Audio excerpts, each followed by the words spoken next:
నమస్తే welcome to news sir నేను షీలా బులెటిన్ల ముందుగా హెడ్లైన్స్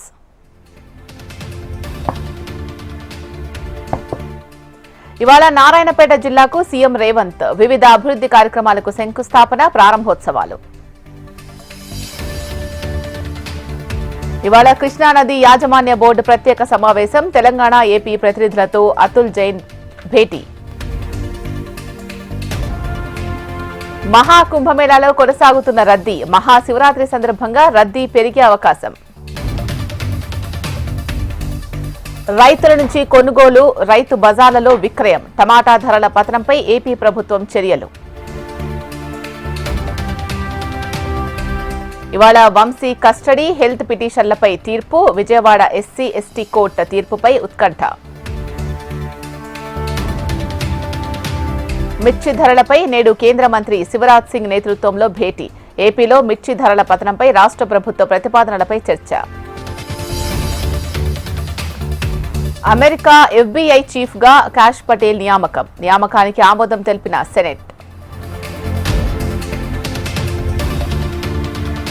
శ్రీశైలంలో మహాశివరాత్రి బ్రహ్మోత్సవాలు భృంగి వాహనాధీశులై భక్తులకు దర్శనమిచ్చిన మల్లన్న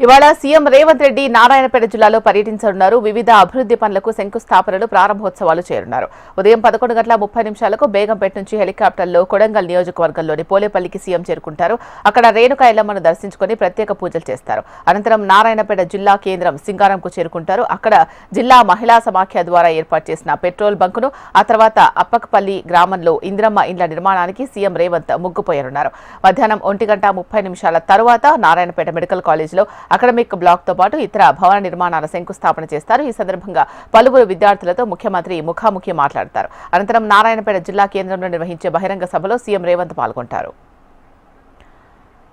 సీఎం రేవంత్ పర్యటనకు సంబంధించి పూర్తి సమాచారం మా ప్రతినిధి చారి అందిస్తారు చారి చెప్పండి సీఎం పర్యటనకు సంబంధించి పూర్తి సమాచారం ఈరోజు నారాయణపేట అలాగే వికారాబాద్ జిల్లాలో ముఖ్యమంత్రి రేవంత్ రెడ్డి పర్యటించున్నారు మొదట వికారాబాద్ జిల్లాలో ఆయన పర్యటన ప్రారంభం కానుంది మొదట వికారాబాద్ జిల్లాలోని వికారాబాద్ జిల్లా దుగ్గల మండలం పోలేపల్లి రేణుకా ఎల్లమ్మ జాతరలో హాజరు అక్కడ ప్రత్యేక పూజలు నిర్వహించిన అనంతరం అక్కడి నుంచి నేరుగా నారాయణపేట జిల్లా అప్పకపల్లి గ్రామానికి చేరుకుంటారు అక్కడ అప్పకపల్లి గ్రామంలో భారీ బహిరంగ సభలో ముఖ్యమంత్రి రేవంత్ రెడ్డి ఈరోజు రాష్ట్ర వ్యాప్తంగా చేపట్టినటువంటి ఇందిరమ్మ ఇళ్ల నిర్మాణానికి మొదటి దశ పనులను కూడా ప్రారంభించున్నారు రాష్ట్ర వ్యాప్తంగా ప్రతిష్టాత్మకంగా తీసుకున్నటువంటి ఇందిరమ్మ ఇళ్లను ఈ రోజు నారాయణపేట జిల్లా కేంద్రం నుంచి కూడా ముఖ్యమంత్రి రేవంత్ రెడ్డి ప్రారంభించబోతున్నారు దీనికి సంబంధించి కూడా పనులను ప్రారంభించిన నేపథ్యంలో కూడా భారీ ఏర్పాటు అయితే చేసిన పరిస్థితి కనిపిస్తుంది మొదటి విడతలో 72,045 ఇళ్ల నిర్మాణాలకు సంబంధించి పనులను కూడా శ్రీకారం చుట్టిన పరిస్థితి కనిపిస్తుంది దీనికి సంబంధించి ప్రతి ఇంటికి 5 లక్షల సబ్సిడీతో కూడినటువంటి ఆర్థిక సాయం అందించే విధంగా ఈ ఇందిరమ్మ ఇల్లు రూపకల్పన చేయడం జరిగింది ఈ పథకానికి మొదట నారాయణపేట జిల్లా నుంచి కూడా రాష్ట్ర వ్యాప్తంగా ఈ రోజు పనుల శ్రీకారం చుట్టబోతున్న పరిస్థితి కనిపిస్తుంది దీనికి సంబంధించి కూడా మొదట 12 గంటలకు వికారాబాద్ జిల్లాకు ప్రత్యేకంగా రాబోతున్నారు అక్కడి నుంచి నేరుగా దాదాపు 12 గంటల నుంచి మధ్యాహ్నం 3 గంటల వరకు కూడా ముఖ్యమంత్రి రేవంత్ రెడ్డి నారాయణపేట జిల్లాలో పర్యటించబోతున్నారు ఇక్కడ నారాయణపేట జిల్లాలోని వివిధ కార్యక్రమాల్లో కూడా ముఖ్యమంత్రి రేవంత్ రెడ్డి పాల్గొనబోతున్నారు అందుకు సంబంధించి చూసినట్టు మహిళా సమాఖ్య నారాయణపేట జిల్లా కేంద్ర శివార్లోని అప్పకపల్లి శివార్లో ఏర్పాటు చేసినటువంటి మహిళా సమాఖ్య ఆధ్వర్యంలో నిర్మించిన పెట్రోల్ బంక్ ను కూడా ముఖ్యమంత్రి రేవంత్ రెడ్డి ప్రారంభించబోతున్నారు అలాగే ఇందిరమ్మ ఇళ్లకు సంబంధించి కూడా ఇక్కడ నుంచి శంకుస్థాపన చేయబోతున్నారు నారాయణపేట జిల్లాకు సంబంధించి కూడా వైద్య కళాశాల అకాడమిక్ బ్లాక్ ను కూడా ముఖ్యమంత్రి రేవంత్ రెడ్డి ఇక్కడ ప్రారంభించబోతున్నారు ఇక మిగతా కార్యక్రమాల్లో కూడా ఇక్కడనే ముఖ్యమంత్రి రేవంత్ రెడ్డి ప్రారంభించబోతున్నారు వివిధ కార్యక్రమాల శంకుస్థాపన అనంతరం 10 గంటలకు భారీ బహిరంగ సభ ఏర్పాటు చేసిన పరిస్థితి కనిపిస్తుంది ఇక్కడ ముఖ్యమంత్రి రేవంత్ రెడ్డి బహిరంగ సభలో ఎలాంటి కామెంట్ చేయబోతున్నారని మాత్రం సర్వత్రా ఆసక్తి నెలకొన్న పరిస్థితి కనిపిస్తుంది రాష్ట్ర వ్యాప్తంగా ఇప్పటికే కార్యక్రమాలు పూర్తి స్థాయిలో చేపడుతున్న నేపథ్యంలో కూడా అభివృద్ధి పథకాలను కూడా వివరించే అవకాశాలు కనిపిస్తున్నాయి అలాగే ప్రతిపక్షాల పైన కూడా విమర్శలు చేసే అవకాశాలు కనిపిస్తున్నాయి. ఇక్కడి నుంచి ఇందిరమ్మ ఇళ్లను ప్రారంభించిన నేపథ్యంలో కూడా ముఖ్యమంత్రి రేవంత్ రెడ్డి ప్రసంగం ఎలా ఉండబోతుందన్న దానిపైన కూడా ఆసక్తిగా మారే పరిస్థితి కనిపిస్తుంది. ఏదేమైనప్పటికీ నారాయణపేట జిల్లా నుంచి కూడా పూర్తి స్థాయిలో కూడా ఈ సభను విజయవంతం చేసేందుకు ఇటు కాంగ్రెస్ శ్రేణులు కానీ అధికారులు కూడా పూర్తి స్థాయిలో కూడా ఏర్పాటు చేసే పరిస్థితి కనిపిస్తుంది. శిలా, థ్యాంక్ యూ చారి.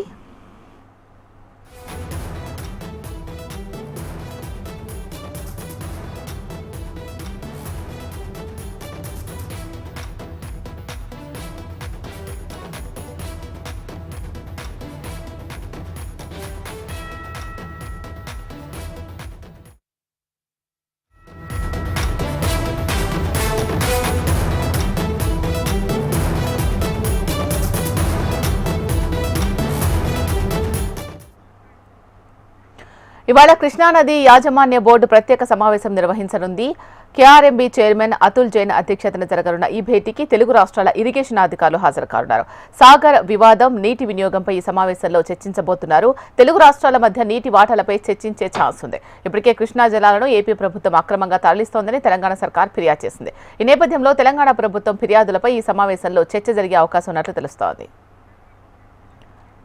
ఈ సమావేశానికి సంబంధించి పూర్తి సమాచారం మా ప్రతినిధి రీజనల్ కోఆర్డినేటర్ అశోక్ అందిస్తారు. అశోక్, శీలా, మనం చూస్తున్నాం కృష్ణా నది వాటర్ విషయంలో రెండు తెలుగు రాష్ట్రాల మధ్య మళ్ళీ మొదటికొచ్చిందని చెప్పుకోవచ్చు సమస్య. ప్రధానంగా శ్రీశైలం నాగార్జున సాగర్ జలాశయాల నుంచి నీటిని వినియోగించుకునే క్రమంలో ఏపీ అక్రమంగా నీటిని తీసుకెళ్తుందని చెప్పేసి స్వయంగా నిన్న ఇరిగేషన్ శాఖ మంత్రి ఉత్తమ్ కుమార్ రెడ్డి ఆరోపించారు. ఇదే విషయంలో కేఆర్ఎంబీకి ఫిర్యాదు చేశారని చెప్పారు. అంతేకాదు 3 రోజుల క్రితం రాజస్థాన్ లో కేంద్ర జలశక్తి శాఖ మంత్రితో కూడా ఉత్తమ్ కుమార్ రెడ్డి భేటీ అయ్యారు. ఇదే అంశానికి సంబంధించి ఆయన డిస్కస్ చేయడం జరిగింది. ఈ నేపథ్యంలో ఇవాళ మధ్యాహ్నం 3 గంటలకు జల సచివాలయం ఏదైతే కేఆర్ఎంబీ సమావేశం జరుగుతుంది, అతుల్ జైన్ సమావేశం చైర్మన్ లో ఈ సమావేశం జరుగుతుంది. దీనికి సంబంధించి ఇరు రాష్ట్రాలకు సంబంధించినటువంటి అధికారులు, నీటిపారుదల శాఖ అధికారులు పాల్గొంటున్నారు. ప్రధానంగా శ్రీశైలం నాగార్జున సాగర్ నుంచి నీటి వినియోగంలో ప్రధానంగా తెలంగాణకు సంబంధించినటువంటి నీటి వాటా విషయంలో 299 టీఎంసీలకు గాను ప్రస్తుతం 182 టీఎంసీలు మాత్రమే వాడుకున్నామని చెప్పేసి తెలంగాణ స్పష్టం చేస్తుంది.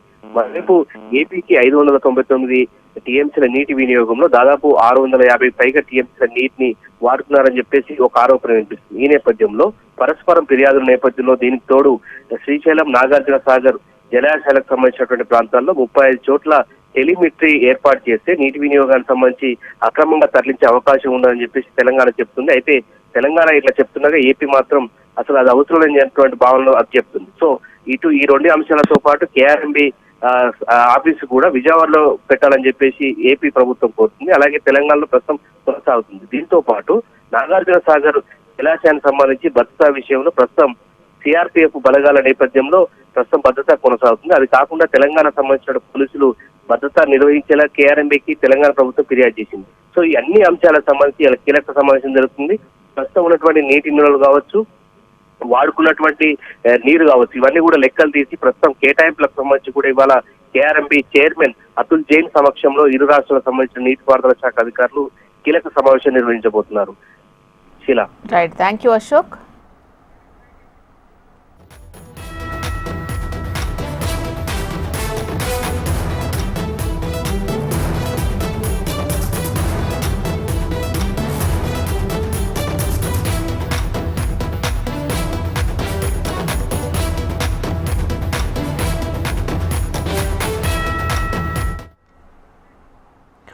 సత్యవర్ధన్ కిడ్నాప్ కేసులో గన్నవరం మాజీ ఎమ్మెల్యే వల్లభనేని వంశీ రిమాండ్ ఖైదీగా ఉన్నారు. అనారోగ్య సమస్యల నేపథ్యంలో ఇంటి భోజనంతో పాటు జైలులో ఇతర వసతులు ఏర్పాటు చేయాలని వంశీ పిటిషన్ దాఖలు చేశారు. వంశీ కస్టడీ, హెల్త్ పిటిషన్లపై విజయవాడ ఎస్సీ ఎస్టీ కోర్టులో నిన్న విచారణ జరిగింది. వంశీకి అనారోగ్య సమస్యలు ఉన్నాయని, అందువల్ల ఆయనకు ఎత్తైన టేబుల్ ఏర్పాటు చేయాలని లాయర్ వాదనలు వినిపించారు. దీంతో జైలు సిబ్బంది వైద్యున్ని అడిగి వివరాలు తెలుసుకుంటామని జడ్జి తెలిపారు. వంశీ కస్టడీ, హెల్త్ పిటిషన్లపై ఈ రోజు తీర్పిస్తామని జడ్జి వెల్లడించారు. నేడు వంశీ సహా మరో 2 నిందితుల కస్టడీ పిటిషన్లపై ఇవ్వనున్న కోర్టు తీర్పుపై సర్వత్రా ఉత్కంఠ నెలకొంది. దీనికి సంబంధించి మరింత సమాచారం మా ప్రతినిధి కాంతి లైవ్ ద్వారా అందిస్తారు. కాంతి, చెప్పండి పూర్తి డీటెయిల్స్.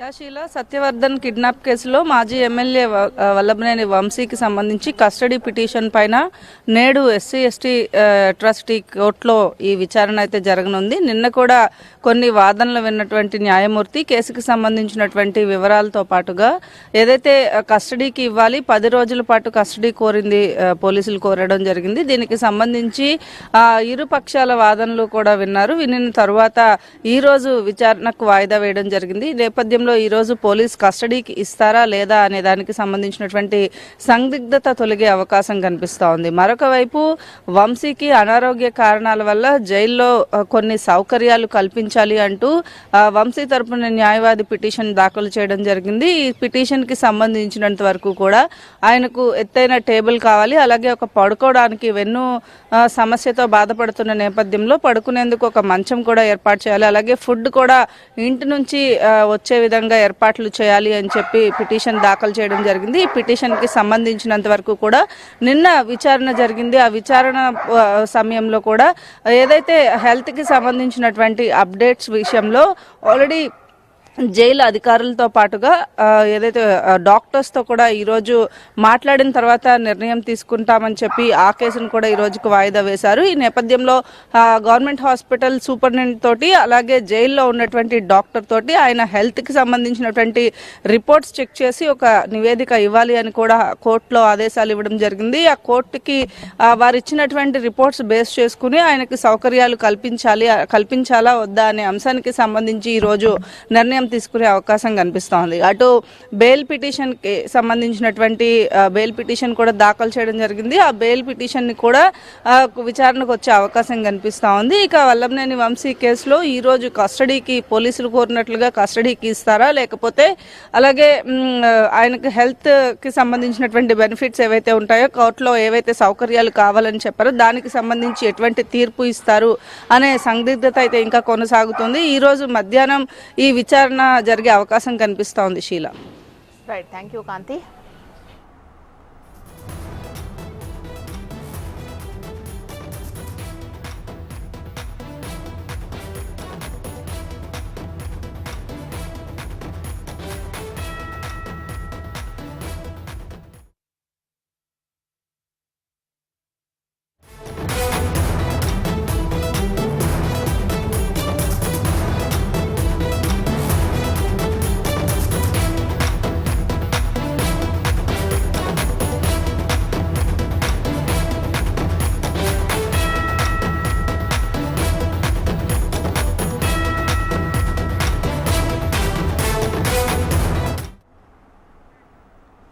ఇవాళ మిర్చి ధరలపై కేంద్ర మంత్రి శివరాజ్ సింగ్ నేతృత్వంలో భేటీ జరగనుంది. ఢిల్లీలోని కృషి భవన్లో ఉదయం 11 గంటలకు ఈ సమావేశం జరగనుంది. ఏపీలో మిర్చి ధరల పతనంపై రాష్ట్ర ప్రభుత్వ ప్రతిపాదనలపై ఈ భేటీలో చర్చించనున్నారు. అలాగే ఏపీలో మిర్చి మద్దతు ధర, మార్కెట్ రేటుపై చర్చించే ఛాన్స్ ఉంది. ఏపీలో మిర్చి రైతుల సమస్యలతో పాటు మిర్చి ఎగుమతులపై కూడా ఈ భేటీలో చర్చ జరగనుంది. రైట్, దీనికి సంబంధించి పూర్తి సమాచారం మా ప్రతినిధి ఆర్కే అందిస్తారు. ఆర్కే. ఇక ఆంధ్రప్రదేశ్ లో మిర్చి రైతుల సమస్యలు, ధరల ఒడిదుడుకులకు సంబంధించి ఇప్పటికే ఆంధ్రప్రదేశ్ ముఖ్యమంత్రి చంద్రబాబు నాయుడు కేంద్ర మంత్రి శివరాజ్ సింగ్ చౌహాన్ తో సమావేశమయ్యారు నిన్న తన పర్యటనలో. మరి అందుకు కంటిన్యూస్ గా ఈ రోజు కేంద్ర మంత్రి ఈ రోజు సమీక్ష సమావేశాన్ని ఏర్పాటు చేశారు. ఏపీలో మిర్చికి మద్దతు ధర, మార్కెట్ రేటుపై చర్చిస్తారు. అయితే ఈ సమావేశం ఇంటర్నల్ గా అధికారులతో జరగబోతుంది. సమావేశం ఇటు కామర్స్ సెక్రటరీ అలాగే అగ్రికల్చర్ సెక్రటరీ వీళ్ళందరూ కూడా కూర్చొని సమీక్ష సమావేశం నిర్వహించి ఒక నిర్ణయం తీసుకుంటారు. మిర్చి రైతుల అంశానికి సంబంధించి చంద్రబాబు నాయుడు చాలా ఆవేదన వ్యక్తం చేశారు. సరైన ధరలు రావడం లేదు, దారుణంగా ధరలు పడిపోవడంతో రైతు పూర్తిగా నష్టపోయే అవకాశం ఉంది. కాబట్టి ఈ ధరలపై సమీక్షించి నిర్ణయం తీసుకోవాలని కేంద్రాన్ని కోరటం జరిగింది.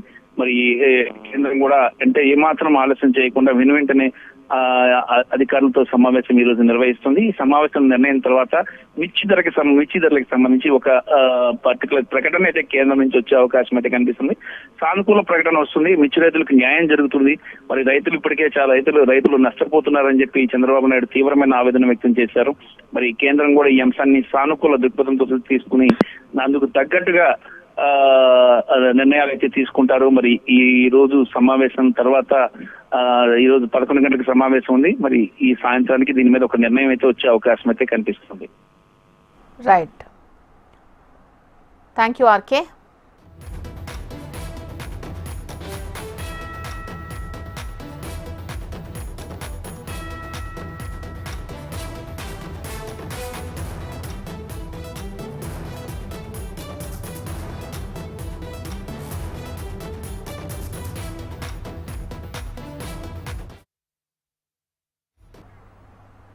ఐసీసీ ఛాంపియన్స్ ట్రోఫీలో భారత్ జయ కేతనాన్ని ఎగురవేసింది. దుబాయ్ ఇంటర్నేషనల్ క్రికెట్ స్టేడియం వేదికగా జరిగిన వన్డే క్రికెట్ మ్యాచ్లో బంగ్లాదేశ్, భారత్ జట్లు తలపడ్డాయి. తొలుత బ్యాటింగ్కు దిగిన బంగ్లాదేశ్ తొలి ఓవర్ ఆఖరి బంతికే వికెట్ల పతనం మొదలైంది. ఇన్నింగ్స్లో 2 బంతులు మిగిలి ఉండగానే బంగ్లాదేశ్ 228 పరుగులకు ఆలౌట్ అయింది. బంగ్లాదేశ్ ఆటగాళ్లకు ముచ్చెమటలు పట్టించిన షమీ బౌలింగ్ అద్భుతాన్ని ఆవిష్కరించింది. 10 ఓవర్లలో 53 పరుగులు ఇచ్చిన షమీ 5 కీలక వికెట్లను పడగొట్టాడు. అయితే తౌహిద్ హృదయ్ అద్భుతమైన ఆట తీరుతో సెంచరీ నమోదు చేసి బంగ్లాదేశ్ ఆటగాళ్లలో టాప్ స్కోరర్గా నిలిచారు. 229 పరుగుల విజయ లక్ష్యంతో బరిలోకి దిగిన భారత్ అలవోకగా విజయ తీరం చేరింది. 46.3 ఓవర్లలో 231 పరుగులు చేసి విజయ బావుట ఎగురవేసింది.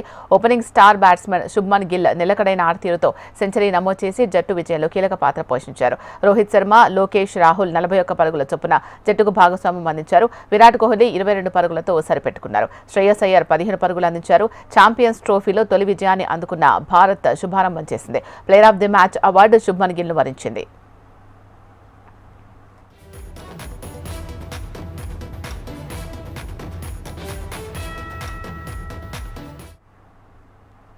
ఇవి బులెటిన్ విశేషాలు. చూస్తూనే ఉండండి హెచ్ఎం టీవీ. వార్త ఆగదు, నిజం దాగదు.